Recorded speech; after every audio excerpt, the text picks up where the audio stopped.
भाई ये फोन ले लिया जरा देखो, 1,35,000 का ले लिया 17 प्रो। आर पार का सौदा है ये, आर पार का सौदा है। हाँ जी। तो भाई एस मोबाइल को तो फॉलो करा नहीं होगा आपने। भैया क्या हो गया, फॉलो करता फायदा क्या, 1,35 का तो आप फायदा भी भैया देते। इतना बढ़िया फायदा करा देता ना आपका, 27 से 28,000 रुपए का फायदा भैया।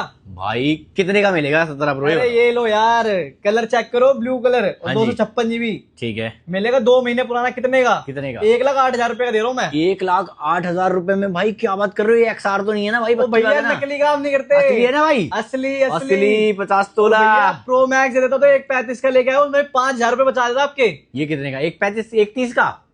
1,30 का इंडियन है भाई सिल्वर US से थोड़ी दे रहा हूँ, प्रीमियम ले रहे हैं भैया। 5,000 रुपए लो भाई। एंड ऑफ गेम, ये तो 1 महीना ही पुराना है भाई। मतलब सस्ते आईफोन्स के लिए कहाँ आना पड़ेगा ये भाई बताओ। एस मोबाइल पे आना पड़ेगा भाई अगर मेरे पास 1 लाख रुपए नहीं है किसी पे, 20-30,000 रुपए है, ओ भैया फाइनेंस भी है यार, फाइनेंस भी कर भाई देंगे। डिस्प्ले पे नंबर मेंशन कर दिए, जल्दी से वेट करो। एस मोबाइल और ऐसे सस्ते आईफोन्स के लिए अपने भाई को फॉलो करना मत भूलना।